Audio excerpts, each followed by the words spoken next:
Assalamualaikum warahmatullahi wabarakatuh. Innal hamdalillahi nahmaduhu wa nasta'inuhu wa nastaghfiruh wa na'udzu billahi min shururi anfusina wa min sayyiati a'malina. Man yahdihillahu fala mudilla lahu wa man yudlil fala hadiya lahu. Ashhadu an la ilaha illallah wahdahu la syarika lahu wa ashhadu anna Muhammadan abduhu wa rasuluh. Ya ayyuhalladzina amanu taqullaha haqqa tuqatih wa la tamutunna illa wa antum muslimun.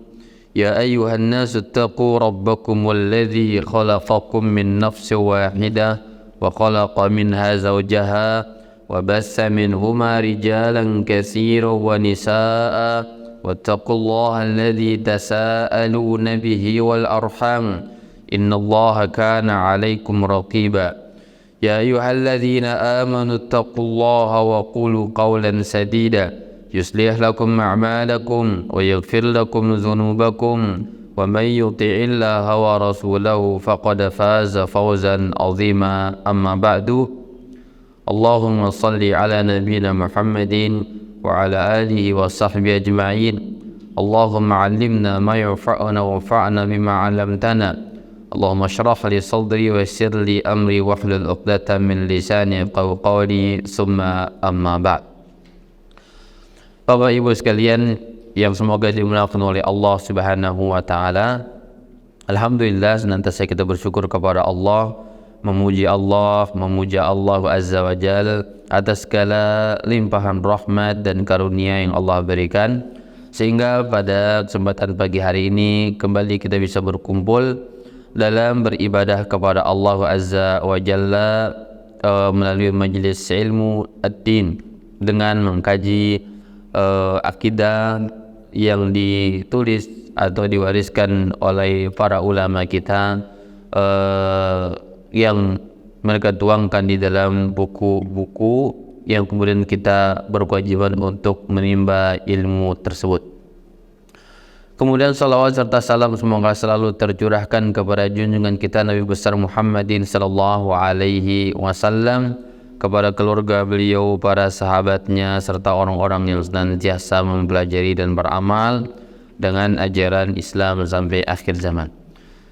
Baik ikhwani fiddin wa akhwati fiddin rahimani wa rahimakumullah, melanjutkan bahasan kitab Al-Qaul Al-Mufid ala Kitab Tauhid. Dalam bahasan yang berikutnya, hadis atau matan dari Mu'adz ibn Jabal.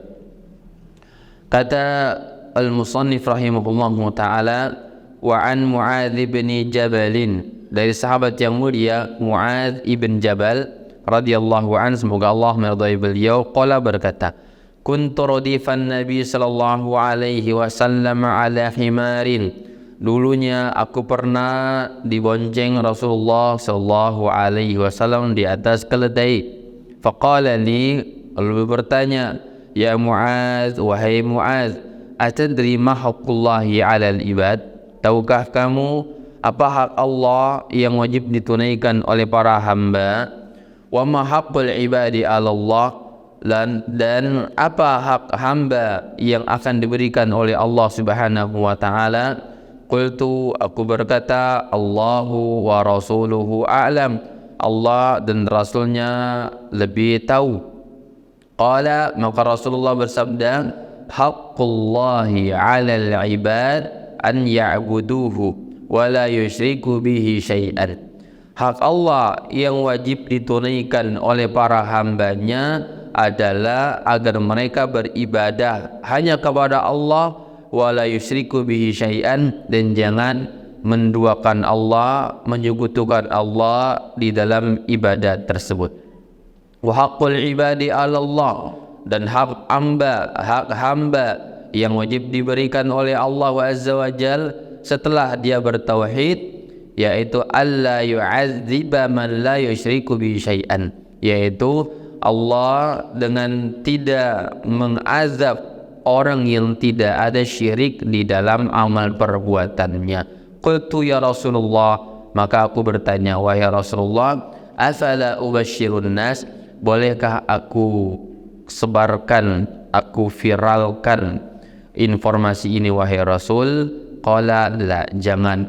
La tubasyirhum, jangan sebarkan informasi tersebut. Fayattakilu, karena mereka akan menggampangkan, mengabaikan, atau mereka akan bermalas-malasan untuk beribadah kepada Allah Subhanahu wa ta'ala. Akhrajahu fi sahihain, dikeluarkan oleh al-Imam al-Bukhari dan Imam Muslim di dalam sahih keduanya. Bapak Ibu sekalian yang dimuliakan Allah Subhanahu wa ta'ala, hadis ini hadis yang sangat agung, hadis yang merupakan kabar gembira bagi ahli tauhid, orang-orang yang meninggal dunia dalam tauhid kepada Allah dan tidak ada syiriknya. Maka Allah telah menjanjikan ya untuk dia bahwa Allah tidak akan mengazab, Allah Subhanahu wa ta'ala tidak akan menyiksa orang yang tidak ada syiriknya ketika meninggal dunia, ya. Sekalipun mungkin dia ada dosa, ada maksiat, namun di bawah kesyirikan.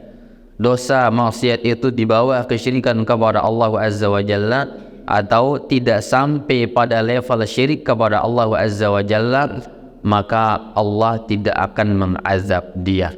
Allah tidak akan mengazab orang tersebut, ya, dan itu janji Allah Subhanahu wa ta'ala. Baik, jemaah sekalian yang dimuliakan oleh Allah Subhanahu wa ta'ala, hadis Mu'adz ibn Jabal ini, beliau mengatakan bahwa dibonceng Rasulullah sallallahu alaihi wasallam ini ada faedah berupa akhlak Rasulullah sallallahu alaihi wasallam membonceng para sahabatnya. Ya, Rasulullah membonceng sahabatnya.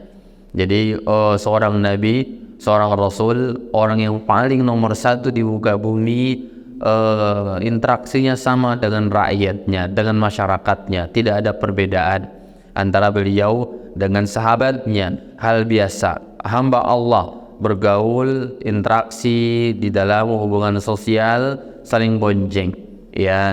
Ini akhlak Rasulullah yang sangat mulia. Mungkin di zaman kita orang-orang yang punya jabatan sangat-sangat menghindari, atau mungkin mereka merasa terkucilkan jika boncengan dengan masyarakat biasa, ya.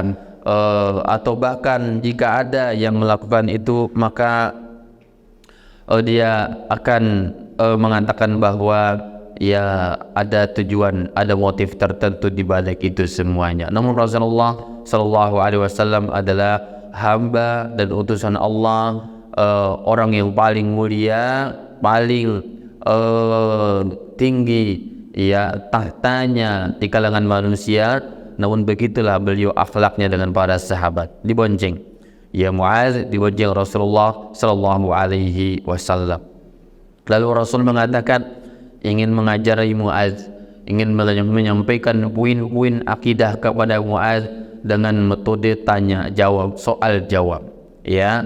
Maka Nabi mengatakan, ya Mu'adz, wahai Mu'adz, atadri ma haqqullahi 'alal ibad, tahukah engkau apa hak Allah, ya, yang wajib disampaikan atau ditunaikan oleh para hambanya? Wa ma haqqul ibadi 'ala Allah, dan apa hak hamba ya yang diberikan oleh Allah Azza wa Jalla. Inilah kehidupan kita yang mungkin hendaklah kita tanamkan dalam diri kita. Yang pertama tentang hubungan timbal balik kita dengan Allah Azza wa Jalla. Kalau kita berbuat ini, Allah pasti jawab, balas dengan itu. Jika hamba berbuat demikian, Allah akan balas demikian. Ini hendaklah kuat dalam diri kita. Dan terkadang ini ada, jamaah sekalian yang dimuliakan Allah Azza wa Jalla, dalam interaksi kita dengan manusia, dalam hubungan kita dengan manusia, maka orang itu termotivasi, dia semangat untuk berbuat. Saya membantu Anda apa, lalu saya dapat apa? Oke, Anda dapat ini, maka dia akan bekerja keras, ya. Dia akan bekerja keras karena akan mendapatkan sebuah upah dari pekerjaan itu. Hubungan timbal balik. Maka dia lupa dengan Allah Azza wa Jalla, bahwa setiap dia berbuat kepada Allah yang disyariatkan oleh Allah Azza wa Jalla, Allah pasti punya upah untuk dia, ya. Dan itu hal yang sangat dahsyat bagi hamba. Namun terkadang hilang dalam diri kita, ya. Dalam kita menjalankan syariat tidak termotivasi karena seakan-akan Allah nggak akan bayar apa yang saya lakukan, ya. Seakan-akan yang kita berikan kepada Islam dan kaum muslimin dan kepada Allah Azza wa Jalla itu tidak ada harganya, murah, sehingga dalam melaksanakannya enggak ada semangat, tidak ada motivasi, pelaksanaannya juga tidak maksimal, ya sekedarnya saja. Kenapa? Enggak paham tentang timbal balik semacam ini. Ada hak, ada kewajiban. Ada hak hamba, ada kewajiban Allah. Ada kewajiban, ada hak Allah, ada kewajiban hamba. Demikianlah agama kita. Dan kita terkadang demikian. Yang tergambar dalam diri kita adalah hak wajib dalam hubungan dengan manusia. Ya, seorang karyawan dia menunaikan kewajibannya, lalu dia minta haknya di akhir bulan. Jika tidak, dia akan melakukan demonstrasi, akan melakukan mogok kerja dan semisalnya, atau bahkan dia akan merusak hasil karya selama 1 bulan yang tidak diupahkan itu. Mungkin jemaah pernah melihat seorang tukang bangunan yang pemborongnya kabur, nggak membayar upah kepada dia setelah dia berkarya membangun sebuah bangunan itu. Namun ternyata si pemborong, ya atasannya itu pergi begitu saja tanpa membayar upah kepada dia. Apa yang dilakukan? Dihancurkan bangunan tersebut, ya, dan dia marah besar, dia tendang, dia bongkar kembali bangunan yang sudah dibangun berhari-hari itu karena tidak ada upah. Begitulah kita, dia dengan manusia, manusia dengan manusia saling ada hubungan timbal balik, memberi menerima, memberi dan menerima. Namun kepada Allah kita lupa, padahal Allah wajib. Allah sudah mengatakan hak Allah yang wajib diberikan oleh hamba. Sebaliknya, jika hamba sudah berbuat, Allah pun akan pasti memberikan upah kepada hamba itu. Dan upah yang Allah berikan tidak main-main, tidak tanggung-tanggung. Allah menjadikan surga, Allah tidak akan mengazab, Allah tidak akan menyiksa, dan Allah akan memberikan kebahagiaan kepada hamba. Namun inilah yang ingin kita pupuk selalu dalam diri kita, karena hal itu tipis banget, ya, dalam iman dan jiwa kita, karena terlihat semuanya di dalam perilaku kita, dalam ibadah kita, di dalam gerak-gerik kehidupan kita, khususnya di dalam ibadah kepada Allah Azza wa Jalla. Sebagian orang kalau beribadah sekedarnya, tidak terfokus, tidak maksimal, tidak disiplin dalam ibadah itu. Ya mungkin sebabnya karena tidak menghadirkan makna timbal balik ini. Dia berbuat, Allah membalas, ya. Seakan-akan itu sia-sia dalam dia melakukan ibadah-ibadah yang ada, sehingga sembarangan pelaksanaannya, tabrak sana tabrak sini, semena-mena, sembrono di dalam melaksanakan ibadah itu, bahkan cenderung melanggar terkadang, ya, karena hilangnya makna-makna ini dalam kehidupan dia. Padahal kita selalu diingatkan Allah akan membalas. Jika dia bertakwa, Allah akan memudahkan urusannya.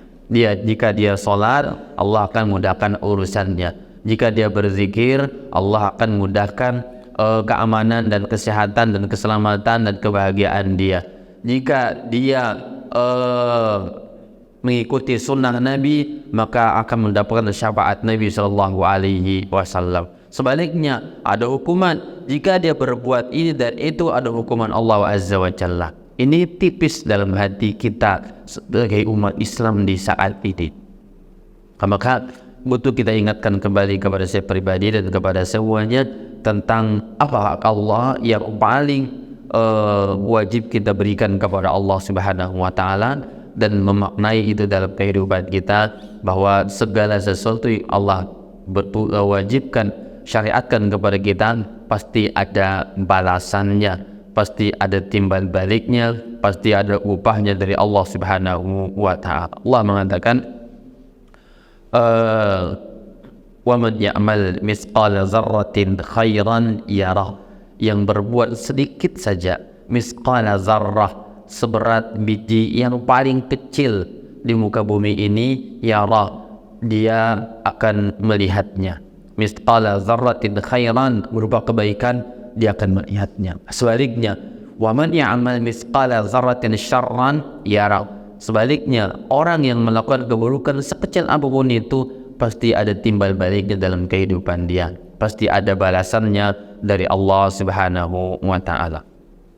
Kemudian beliau melanjutkan,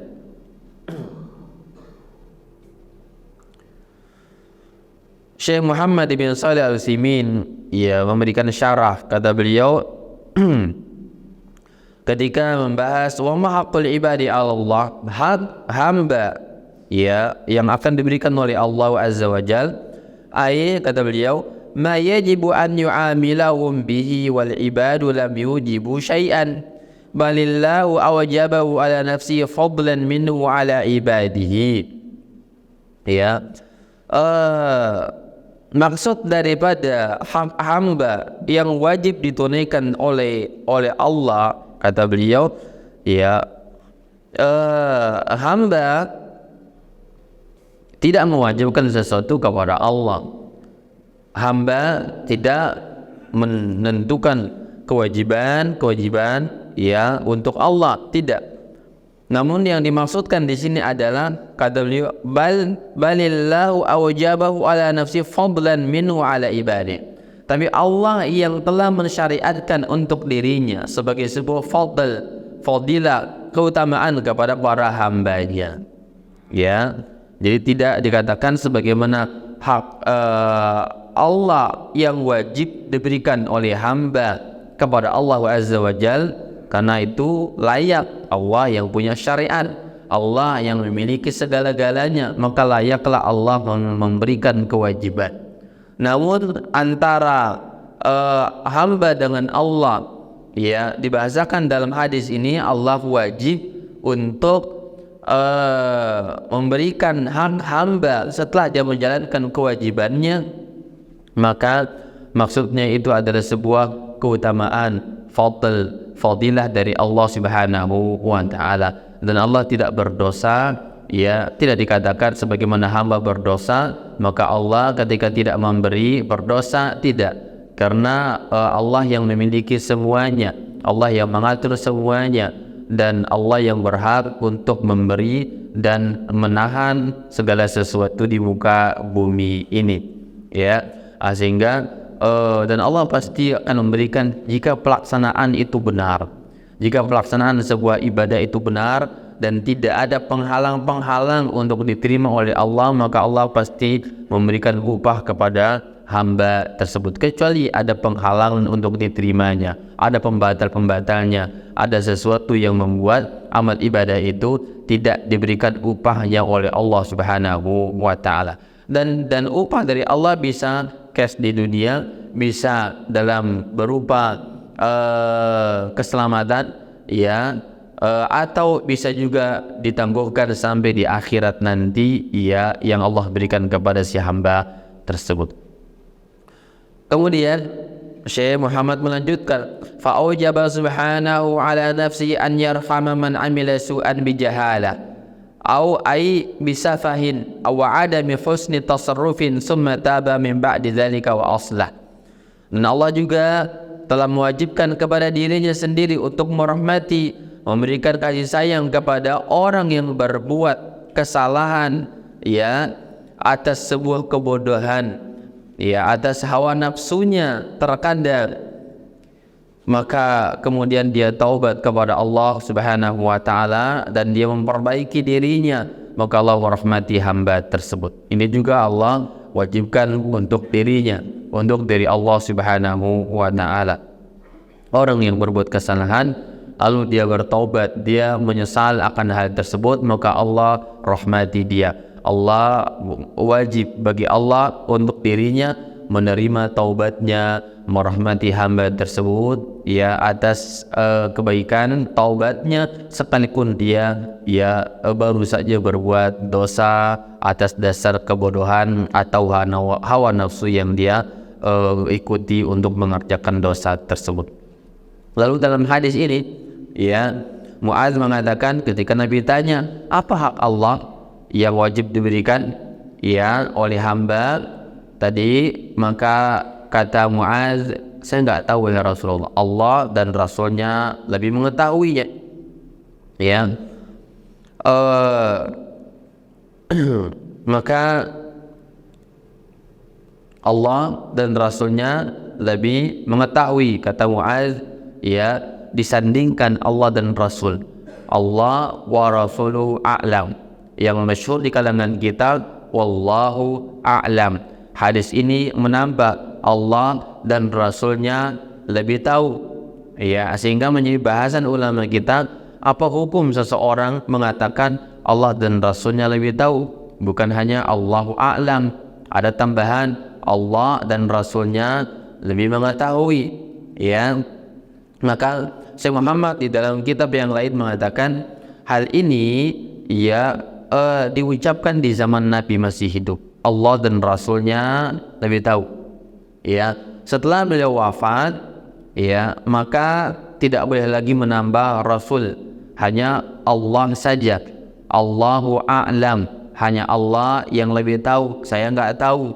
Di zaman Nabi masih hidup, sahabat boleh menambah Allah dan Rasulnya lebih tahu ya, dan Nabi tahu atas wahyu Allah Subhanahu wa ta'ala, wahyu dari Allah Subhanahu wa ta'ala. Setelah itu tidak boleh ada orang yang mengucapkan itu. Sebagian ulama kita mengatakan bahwa Allah dan Rasulnya lebih tahu, lebih berilmu, ini dalam hal-hal yang bersifat ukhrawiyah.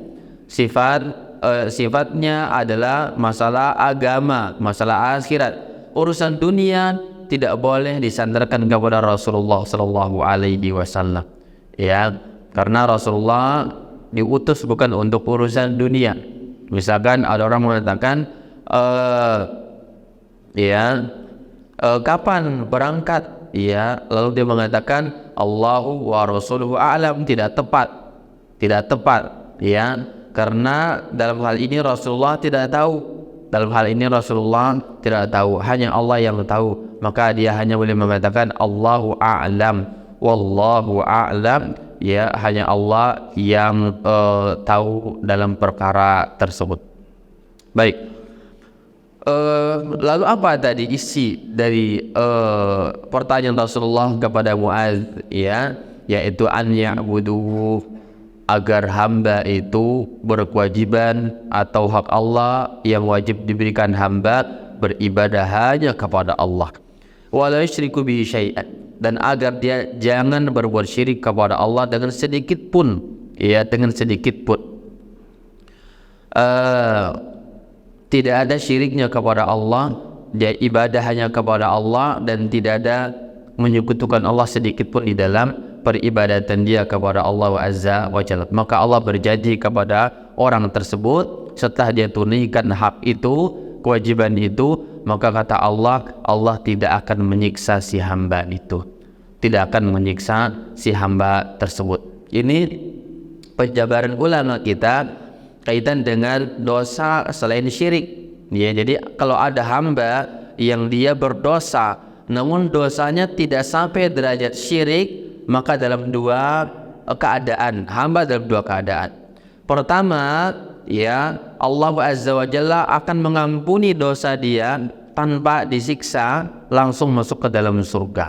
Ini yang pertama. Yang kedua, hamba ini akan diampunkan oleh Allah Azza wa Jalla lewat jalur disiksa dulu oleh Allah, maka kemudian akan dikembalikan ke dalam surga Allah Subhanahu wa ta'ala.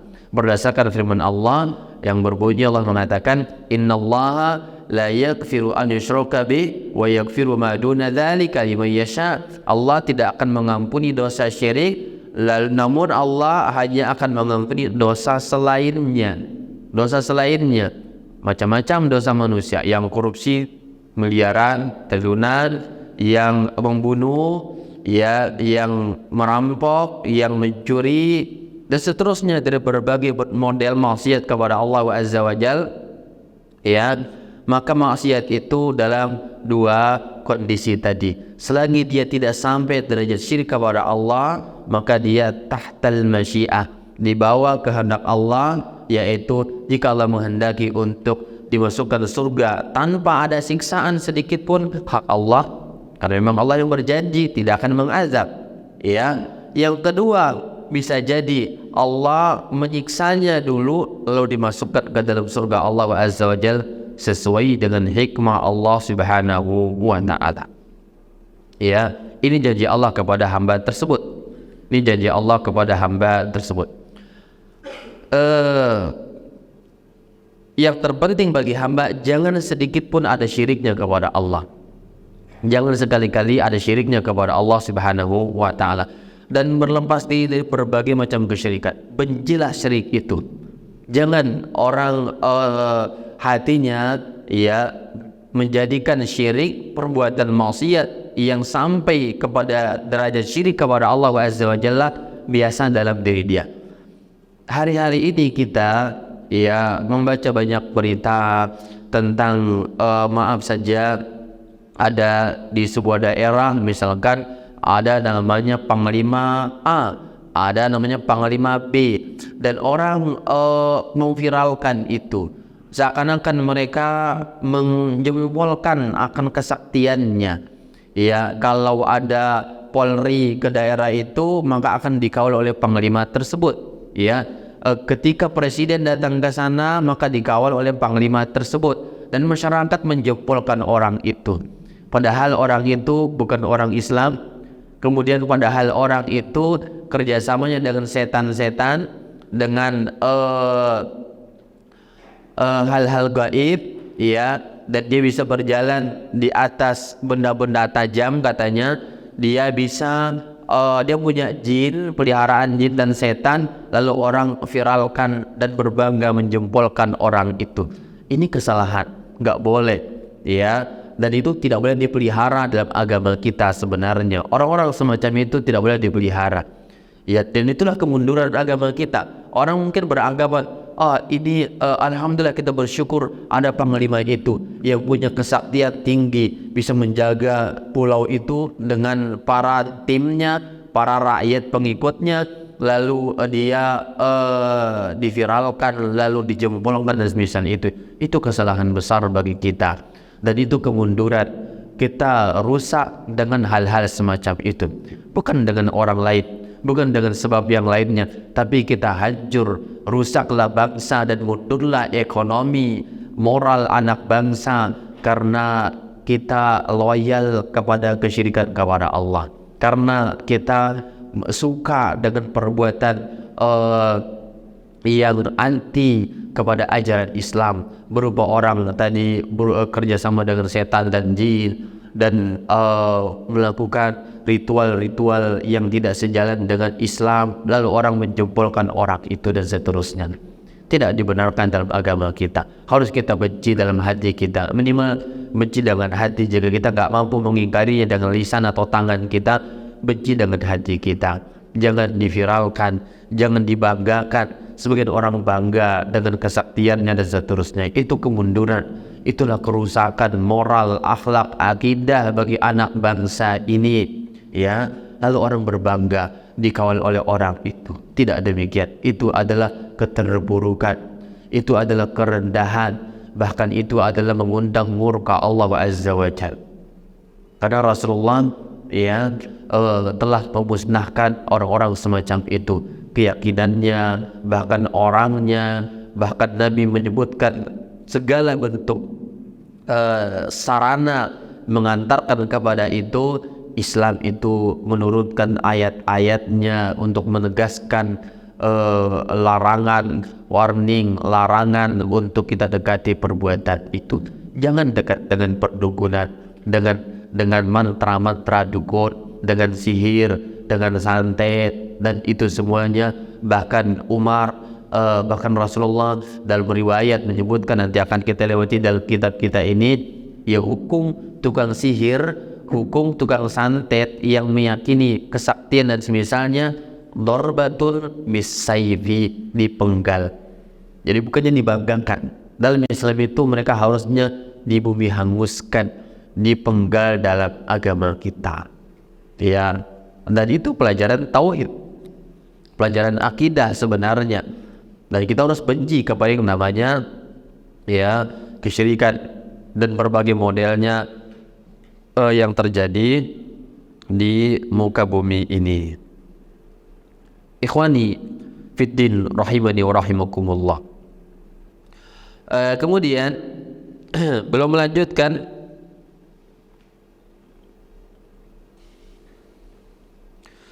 wa haqqul ibadi 'ala Allah, kata beliau. Qauluhu wa la yusyriku bihi syai'an. Sabda Nabi yang mengatakan, dan ketika hamba tidak ada syiriknya kepada Allah, kata beliau, yakni fi ibadatihi wa ma yahtassu bihi, dalam pelaksanaan ibadah dan apa-apa yang khusus bagi Allah.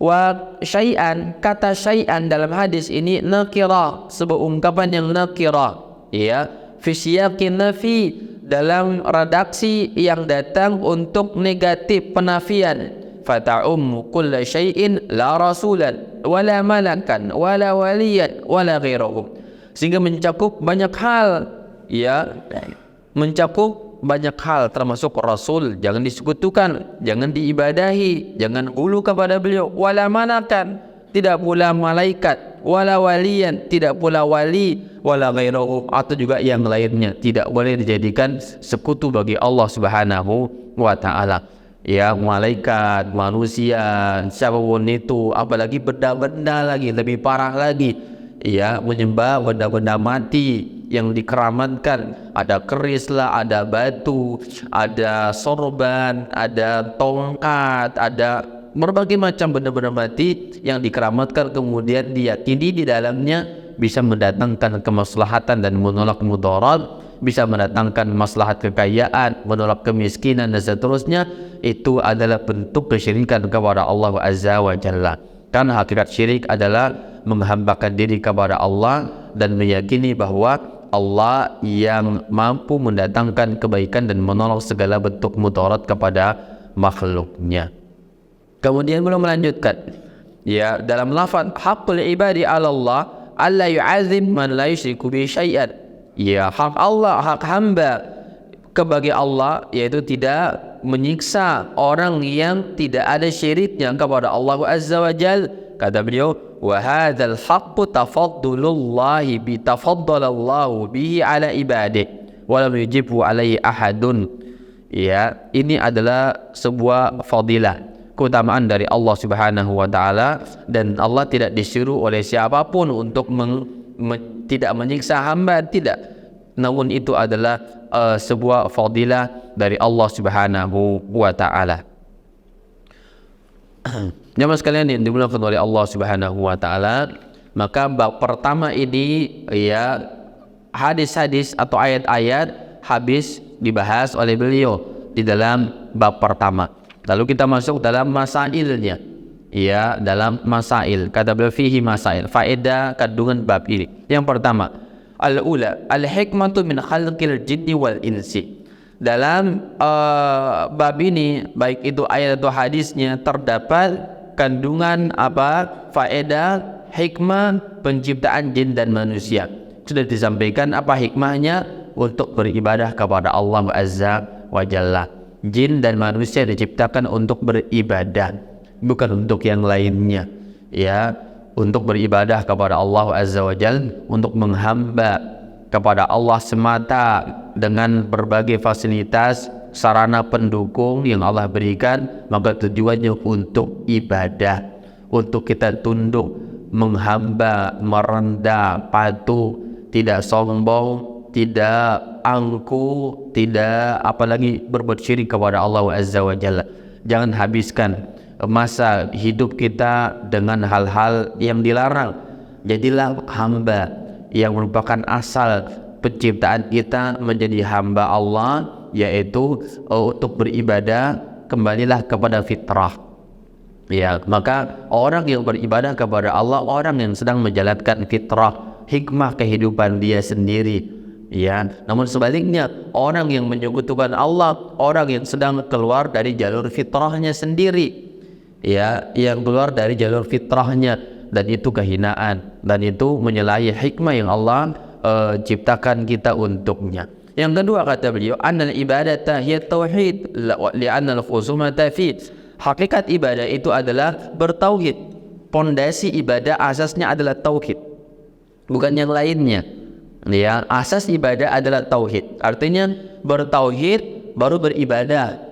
Ya, karena dia adalah syarat sah. Sebagaimana orang sholat syarat sahnya adalah berwudu.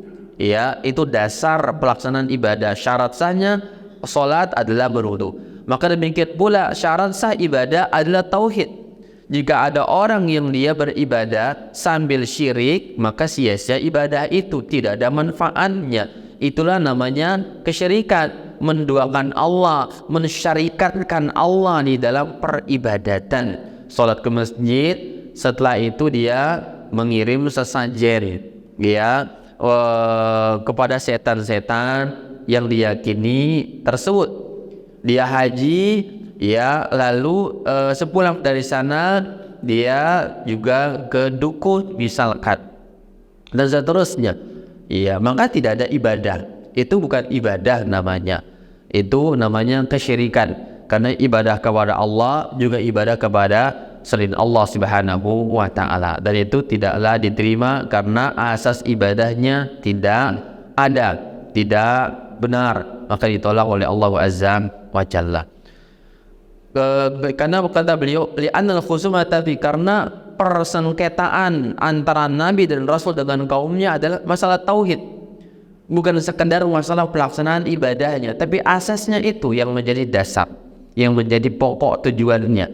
Perangnya mereka sampai menguruskan pedang karena sengketa tauhid, bukan sekedar sholat, tapi dasarnya sebelum sholat itu apa?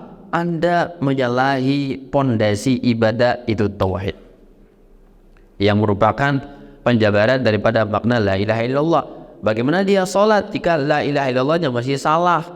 Bukankah Allah meletakkan la ilaha illallah rukun pertama yang dikenal dengan apa?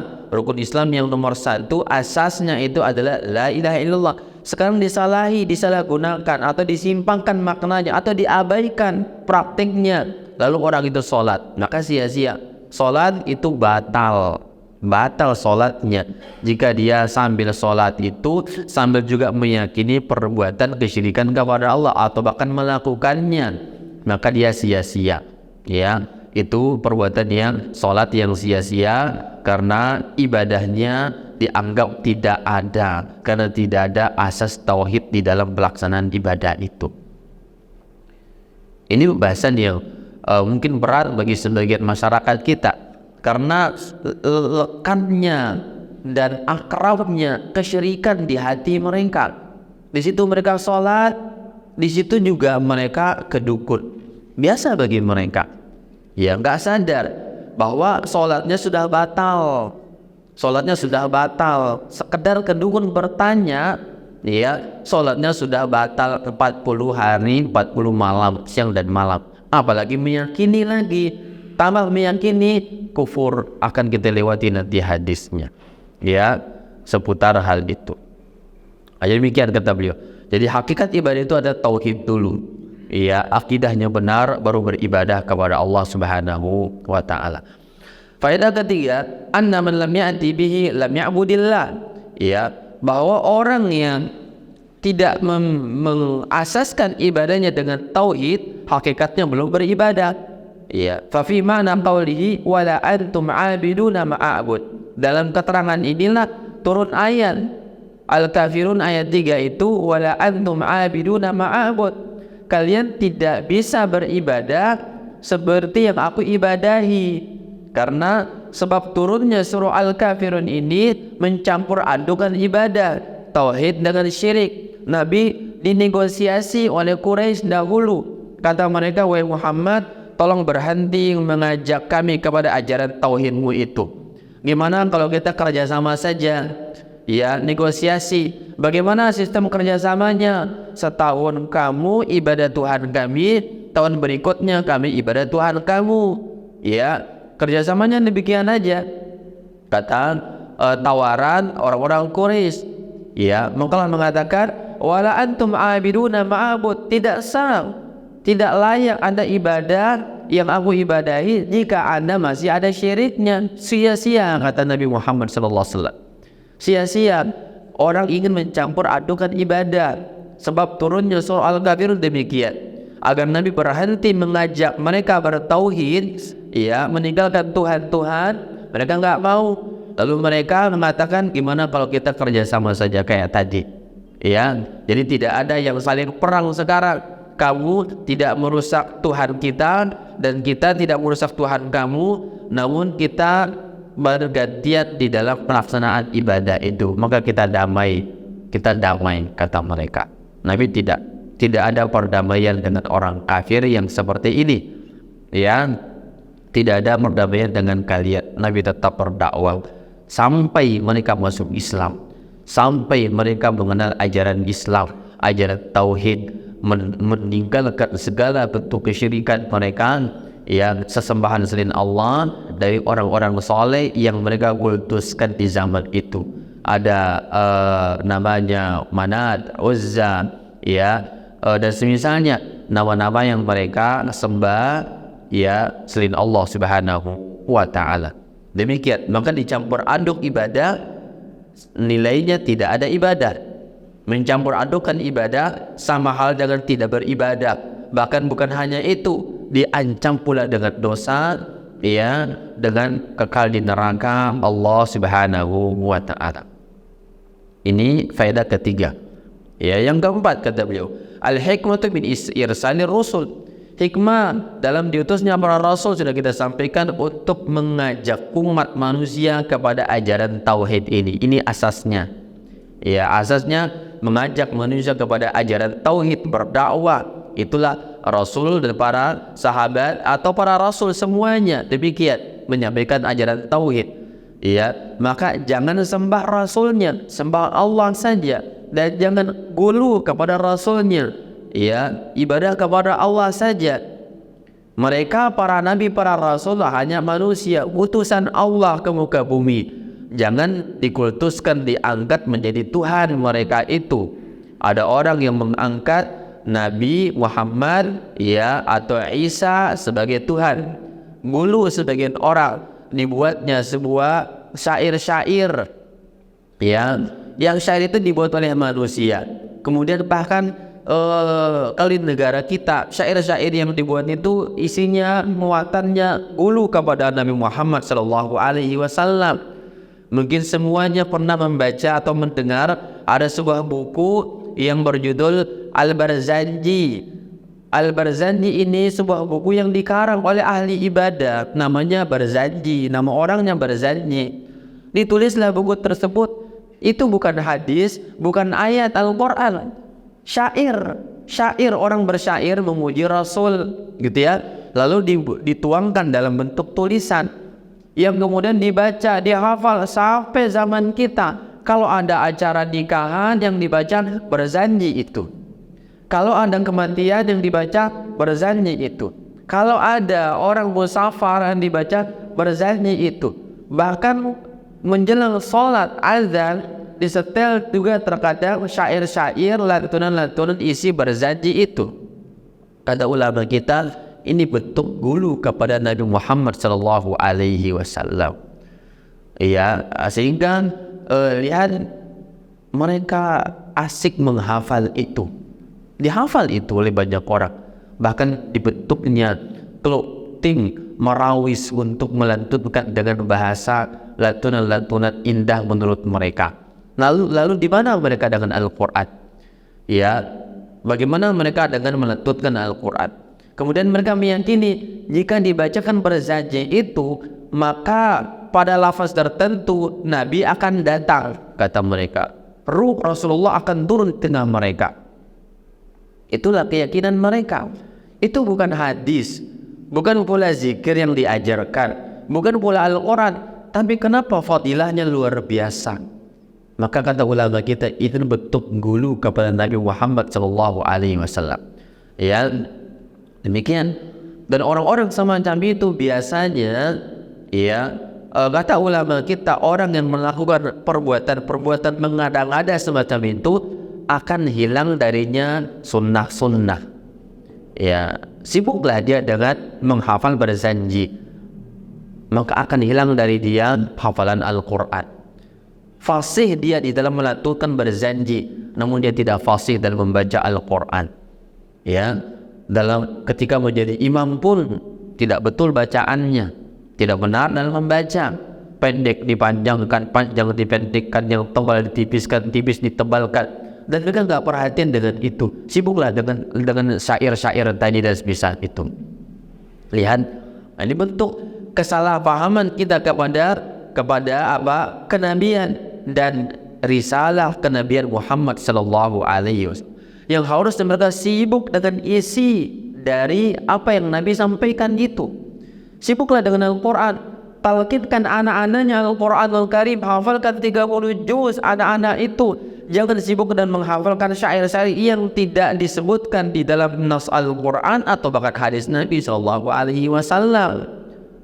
Ya, maka kata ulama kita, Al-Imam Al-Barbahari mengatakan, setiap kali ada ajaran bid'ah akan hilang satu sunnah. Setiap menghidupkan ajaran bid'ah pasti akan mematikan sebuah sunnah. Dan kita tahu kehidupan kita ini yang harusnya ada, sebagaimana Nabi suruh para sahabatnya mengkhatamkan Al-Quran, ya, setiap sepekan sekali, sebagaimana Nabi suruh sahabat Abdullah bin Umar, Abdullah bin Mas'ud, Zaid bin Thabit dan seterusnya, minimal mereka sepekan sekali menghatamkan Al-Quran Al-Karim. Nah, sekarang orang sibuklah dengan ajaran itu, dengan pujian itu. Di mana kita dengan sunnah Nabi sallallahu alaihi wasallam?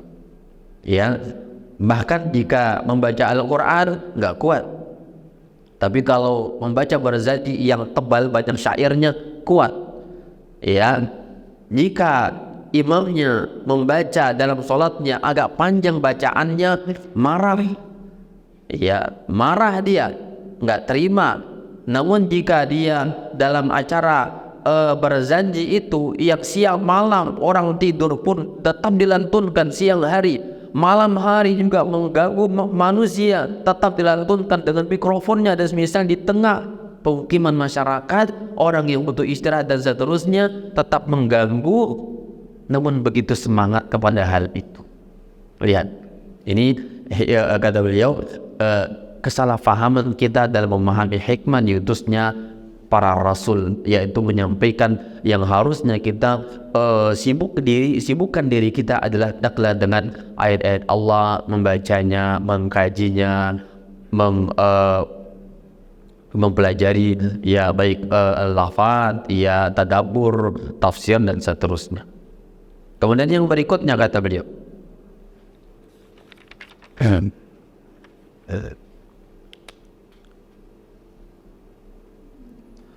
di sini Nabi Shallallahu Alaihi Wasallam mengatakan kepada Muaz tadi, ya, ketika Muaz mengatakan, ya Rasulullah, bolehkah aku sebarkan informasi ini tentang orang yang tidak ada syiriknya, ibadah kepada Allah dan tidak ada syiriknya, Allah tidak akan azab dia. Ya, bolehkah aku sebarkan? Kata Nabi mengatakan, la tubashiru, jangan sebarkan, jangan kau viralkan, fayattakilu, karena mereka nanti akan bermalas-malasan dalam ibadah. Mereka meyakini yang penting sudah bertauhid gitu ya, nggak kedukun, nggak meyakini benda-benda mati, nggak ada khurafatnya, nggak ada ini dan itunya, nggak ada takhayulnya, nggak ada khurafatnya, nggak ada syiriknya. Ya sudah, ya sholat mungkin boleh bolong-bolong, boleh mencuri, boleh ini dan itu ya dikhawatirkan akan terjadi keyakinan itu. Maka Nabi mengatakan jangan sebarkan dulu wahai Mu'adz. Iman para sahabat ini masih pemula, masih dekat mereka dengan kemalas-malasan. Ya, kita tahu bahwa ya mungkin sholat di zaman itu beda dengan sholat di zaman kita. Di zaman Nabi sholatnya langsung di atas tanah, panah dan semisal itu, ya, Beda di zaman kita sudah di atas karpet dan misalnya tantangannya berat. Sehingga kalau dikabarkan tentang sebuah fadilah tauhid, maka mereka akan malas ibadah, ya, dengan berbagai kesulitan dalam pelaksanaan ibadah sholat itu. Sehingga kata Rasulullah, jangan sebarkan. Maka faedahnya di sini kata beliau, jawazu kitmanil ilmi lil maslahah, bolehnya menyembunyikan ilmu untuk sebuah maslahat, ya, bolehnya menyembunyikan ilmu untuk sebuah kemaslahatan, ya. Karena jika disampaikan, ya, orang-orang akan apa? Akan menggampangkan, akan mengabaikan ibadah lainnya karena berasas kepada itu. Dan itu terjadi di zaman kita. Banyak orang yang sudah salah paham kepada agama ini. Orang kalau diajak ibadah, kata dia, yang penting hati, katanya. Yang penting hati. Ya, ini imannya, kalau dulu namanya sekte Murji'ah. Murji'ah itu meyakini apa? Iman di hati. Keyakinan hati saja sudah cukup. Nggak usah capek-capek harus ke masjid, Anda umroh bolak-balik, terus misalnya. Nggak usah, yang penting hati, iman kepada Allah, hati sudah cukup, sudah sah, sudah final dan sudah menggapai surga menurut orang-orang Murji'ah. Sedangkan menurut ahli sunnah, iman itu 3 rukun, yaitu keyakinan hati, amalan anggota badan, dan juga berkata lisan. Ya, ulama kita mengatakan al-imanu qaulun bil lisan, aqdun bil janan, wa amalun bil arkan. Inilah hakikat iman. Nah, mereka ini hanya mengatakan apa? Yang penting hati, masih iman dalam hati saja, belum ada bukti nyata dengan anggota badan. Bagaimana Anda dikatakan beriman? Ya, makanya ulama kita memasukkan amal termasuk iman. Amal termasuk iman. Ya, jika ada orang yang klaim iman gak ada amal, tidak ada iman. Makanya salah besar kalau ada orang mengatakan apa? Kan yang penting hati. Ya, perempuannya disuruh berjilbab menutup aurat, nggak apa-apa, nggak usah. Yang penting hati baik. Laki-lakinya diajak ke masjid, sholat, merapikan masjid yang sudah direnov, yang besar, yang sudah luas, 2 lantai, 3 lantai. Setelah menghabiskan dana miliaran rupiah, tetap mengatakan sudahlah, yang penting hati juga, nggak apa-apa. Yang penting iman di hati. Ya, Anda nggak bisa menyalahkan saya, mengklaim surga, mengatakan saya diancam neraka. Kan iman itu hanya Allah yang tahu. Iman di hati, itu kata dia. Kata orang itu untuk membela dirinya dengan berbagai alasan. Nah, itu keyakinan Murji'ah. Karena menjadi korban orang-orang yang bersandar kepada ampunan Allah, bersandar kepada rahmat Allah saja, bersandar kepada luasnya ampunan Allah, ya, namun dia lupa bahwa maksiat itu juga akan mengantarkan terkadang kepada kekufuran. Bahasa ulama kita mengatakan apa? Al-ma'siyatu baridul kufur. Kata al-Imam Ibn al-Qayyim rahimahullah di dalam kitabnya Al-Jawabul Kafi, hati-hati dengan maksiat. Karena maksiat, kata beliau, baridul kufur, pengantar kepada kekufuran. Maksiat mengantarkan orang kepada kekufuran kepada Allah Azza wa Jalla.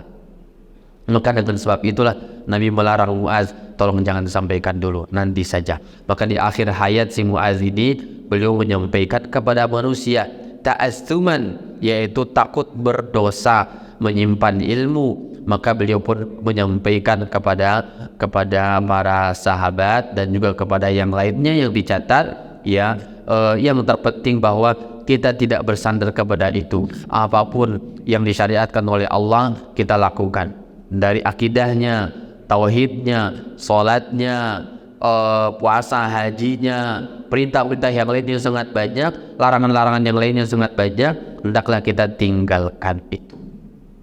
Jangan mengatakan bahwa kan yang penting sudah bertauhid, boleh melakukan maksiat yang lainnya. Itu tidak boleh.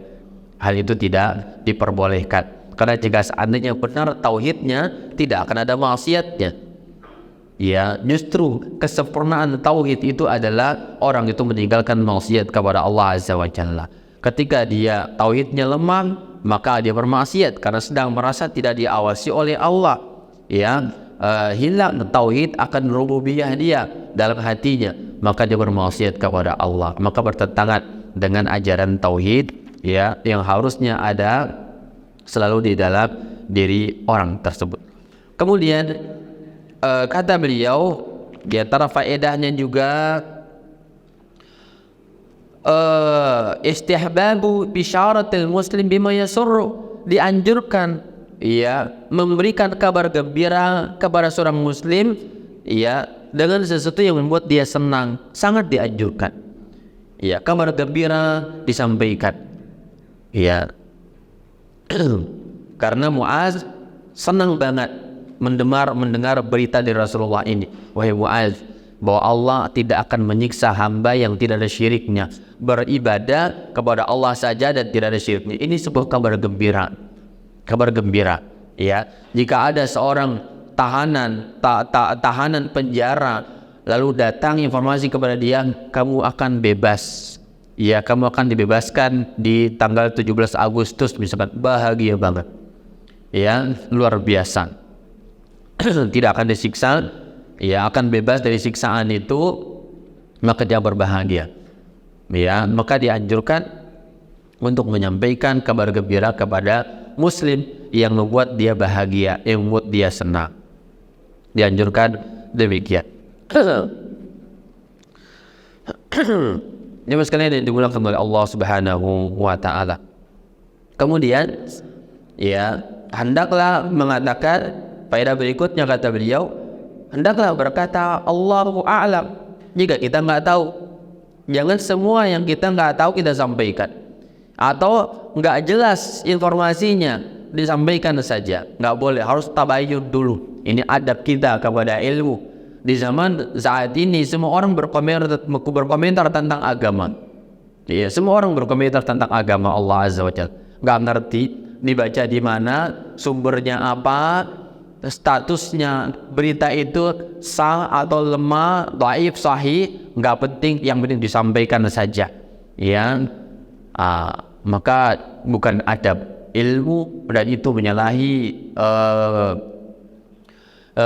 nilai-nilai ilmiah di dalam ilmu, yaitu berbicara tanpa ilmu. Harusnya kalau dia nggak ngerti, nggak tahu, katakan Allahu a'lam, saya tidak tahu, ya. Nggak ngerti bahasa Arab, nggak pernah baca buku bahasa Arab, lalu dia ceramah, lalu dia tampil. Harusnya dia nggak usah tampil, nggak ngerti, ya jangan tampil. Anda nggak bisa bahasa Arab, nggak pernah baca tafsir Al-Quran, nggak pernah baca hadis-hadis Nabi yang dalam buku induknya tertuang, Anda nggak pernah kenal itu, lalu berbicara agama, Anda akan memiliki dosa. Berbicara ilmu, bicara tentang sesuatu tanpa ilmu, ada dosanya. Allah mengatakan, wala taqfu ma laysa laka bi ilm, inna sam'a wal basara wal fuada kullu ulaika kana anhu mas'ula. Janganlah Anda berbicara tanpa ilmu, ya. Karena semua penglihatan, pendengaran, lisan kita dan hati kita akan bertanggung jawab kelak, kata Allah Azza wa Jalla. Tapi semua orang berbicara di zaman kita ini, oh menurut saya ini dan itu, menurut ini dan itu, dan seterusnya. Ya, sehingga dengan akal-akal dia tanpa dasar, dia menolak hukum jenggot, dia menolak hukum berjilbab, dia menolak hukum cadar, dia menolak hukum sholat wajib berjamaah ke masjid, dia akan menolak hukum isbal, dan seterusnya. Tanpa ilmu Anda jangan berkomentar, harusnya bertanya. Haknya orang yang nggak tahu apa-apa bertanya, jangan komen dulu, jangan komentar dulu tentang agama terutama. Padahal agama ini datang tidak sembarangan, lewat satu malaikat Jibril yang paling mulia, kemudian disampaikan kepada seorang yang paling amanah, Rasul Muhammad SAW. Nggak semua orang, ya. Maka jagalah ilmu itu, jangan semua orang berbicara, orang-orang yang nggak ngerti. Ruwaibidah, pernah antum barangkali melihat sebuah acara panggung yang berbicara di situ ternyata anak-anak jalanan, orang bilang anak pang gitu ya, berbicara agama tanpa ilmu, diundang, dikasih panggung, dia tatuan, rambut diikat, ada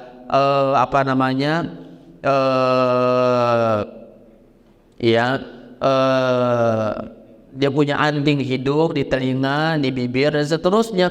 Lalu kata dia, orang ini sesimak dia mengatakan, sekarang banyak orang berbicara agama, ambil ayat, ya, ambil hadis kata dia, namun dia tafsirkan dengan cara klasik, tidak ditafsirkan dengan zaman modern. Ini kesalahan. Tepuk tangan semuanya. Allah Akbar. Orang-orang yang nggak paham, nih lihat kebodohan umumnya masyarakat kita saat ini. Orang-orang begitu dikasih panggung.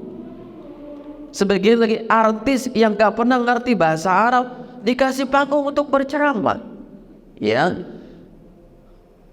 Bahkan ahli budaya dipanggil berceramah, ahli politik dipanggil berceramah, nggak pernah belajar bahasa Arab.